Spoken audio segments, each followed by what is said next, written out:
All right, Yanni. I actually just got back from Chicago, and I brought a present for you. I guess it's a present for you. You guess. Well, it's a present for our guests.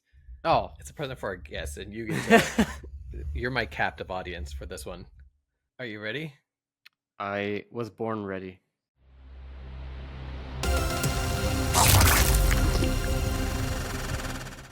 Welcome to another bite-sized episode of the Kast. I am your host, the Mortal Kombat fan Tim, and today we are on location.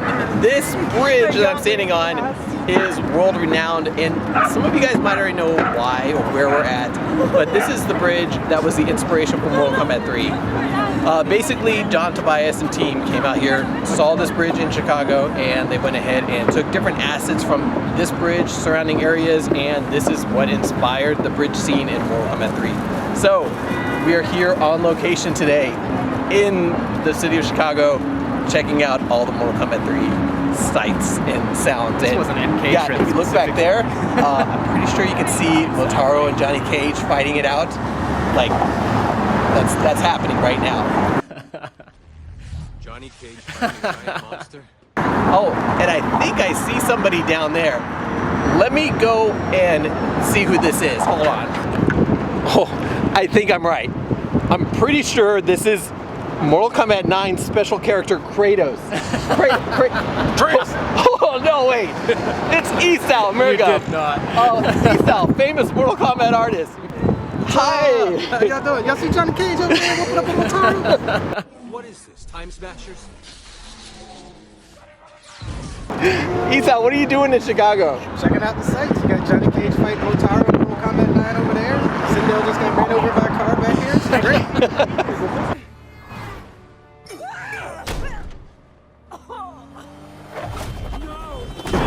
So if you guys haven't checked out Isao's episode, be sure to do that.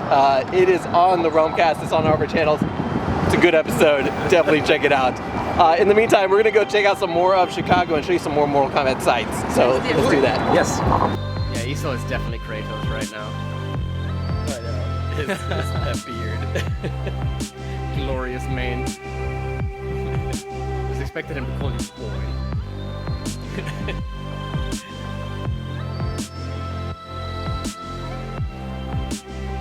Next up, we are going into the underground of Deacon City.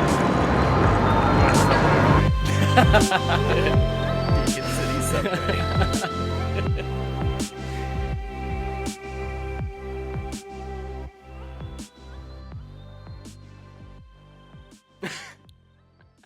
Okay, so I'm not at Tobias, but I'm pretty sure you recognize the Chicago City subways.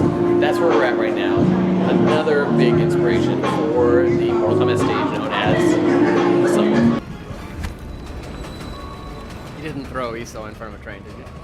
Very original, but this is it, and yeah, you can see, I mean, it's basically what you got in the game. Mortal Kombat 3, even Mortal Kombat 9 did an homage to the subway station. Got an MK1 too, technically. Alright, so I am here at Galloping Ghost Arcade, historical arcade of the Chicago area, known for having the world record for the most amount of arcade machines. And there's a few people playing right now. You can see they're playing some Mortal Kombat. Hold on a second. Hey guys, sorry. I don't mean to interrupt your game. But are you guys the guys from Uppercut Editions? We are. Hey, so this is Nash and Mike. Yeah. Nash and Mike from Uppercut Editions are here at Galloping Ghost. If you guys aren't familiar with the Mortal Kombat Encyclopedia Project, the Compendium, these are the ones who worked on that project. So, what are you guys up to tonight? Just hanging around.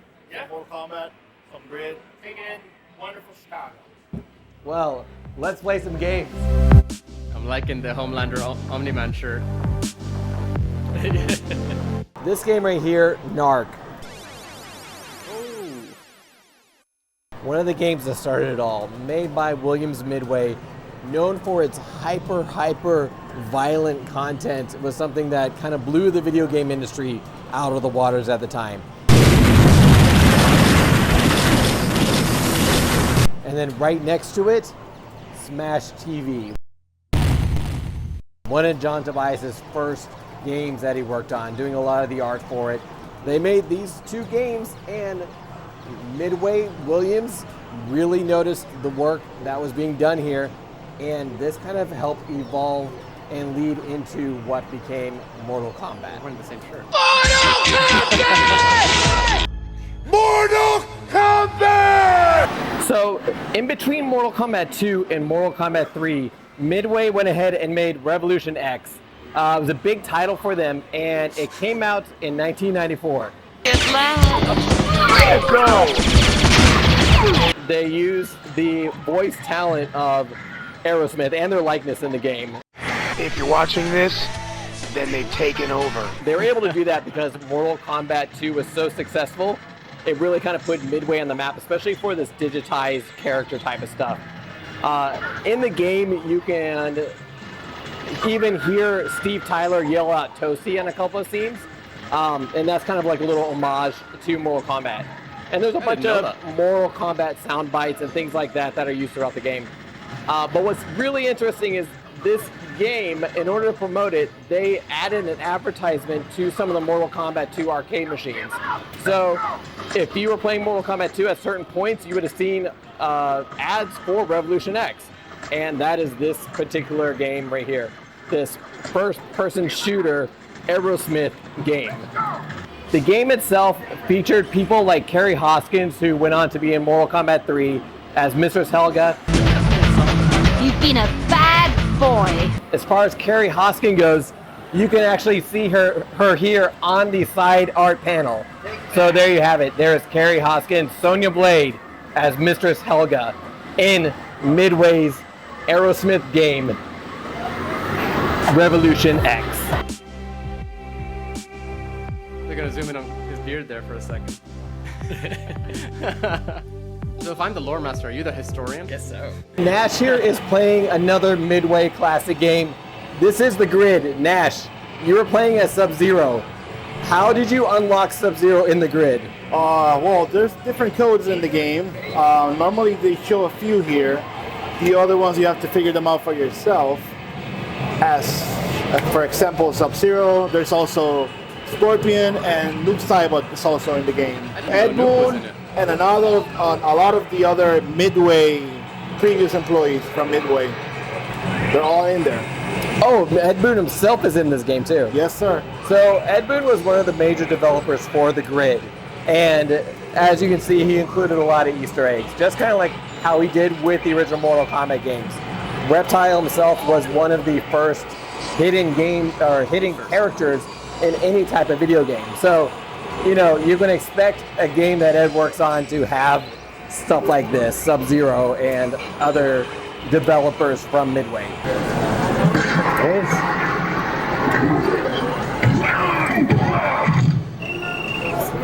You just enabled Raiden on NFL Blitz. Is this your first time doing that? No, did that. It was on the 64, Nintendo 64. Just a lot of the earlier Blitz games had a lot of different Mortal Kombat characters, like, you know, NBA Jam and the Grid. Secret characters. What do you expect from a Midway game? You said Shinnok was in NFL Blitz also? He's also in here. And you're a big NFL Blitz fan, right? Oh, yeah. Like back in the day, if you had Nintendo 64 memory card and NFL Blitz, particularly 99, you could create your own plays. And I didn't make the turnover times. You could create your own plays and bring your memory card into the arcade and put it in there and use your plays that you created to play the game. So you can throw people off because they wouldn't know your plays. That's my little gift to you, a little tour of Chicago and everything Mortal Kombat related that I had time to do. There's a couple other people out there that have done a more extensive one. Tabmock99 did one with Nash and a couple other guys. I think that's on Total MK's channel. It's really good breakdown on all the sites. And then, yeah, like you mentioned during it, Reptile was the first. I had to look that up later. He was the first secret character. A couple other interesting things, that Mortal Kombat 1 scene, if you go back and rewatch it, when Omni-Man does the subway fatality, that is actually the Tobias Boone station. Yeah, we called that out when we first saw it. Did we? I don't remember, Yeah. but I was rewatching it here and I was like, oh, that's cool. They use the same train station. So technically Omni-Man flies to, Deacon City, Chicago. And another really cool thing, of course we saw like Esau and we saw Uppercut Editions, previous Realmcast guests, which if you haven't seen those episodes, you check them out. I think Uppercut Editions was our first ever episode. I believe so. Yeah, I think that was the very first one we ever did. It was either them or Chris Casamassa. Casamassa, I believe, was our second, I think. Yeah, but definitely worth a rewatch. But also, I kind of included this, but I had to take it out because I misspoke. But the Revolution X game, there was an originally planned villain before they got Carrie Hoskins to come in and be her character for that game, and it was played as this like evil computer hacker guy, and it was played by Josh Sway, who is also a previous guest.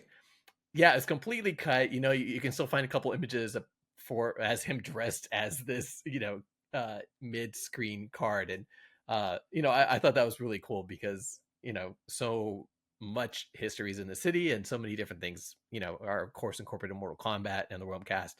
It's all kind of tied together, so it was cool to explore, and just want to share that with you. And I'm surprised we didn't know that from our interview with Josh Sway.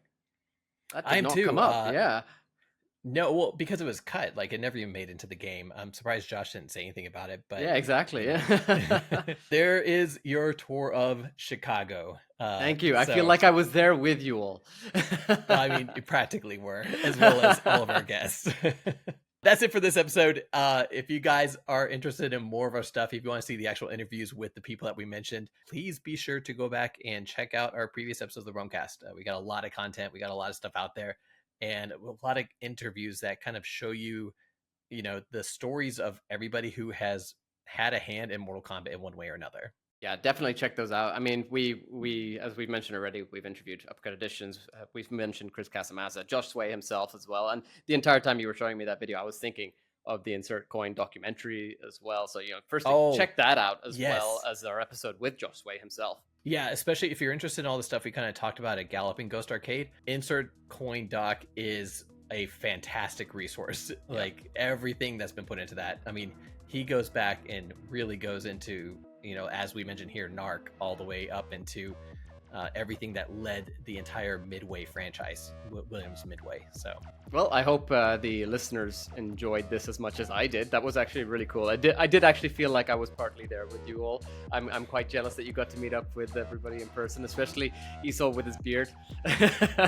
I'm missing mine lately. So, but no, that was really cool. And listeners, really hope you enjoyed it. As we said, check out our other content if you've not seen much of it previously, because there's some cool guest interviews in there and really takes you into the history of Mortal Kombat and all the people behind it, really. Every warrior has a story and every saga a lesson, and we try to tell it. All right, until next time, remember, you can find us at Realmcast on all social media channels, as well as YouTube, Facebook, Spotify, iTunes, and everywhere else. Thank you, everybody. Thank you.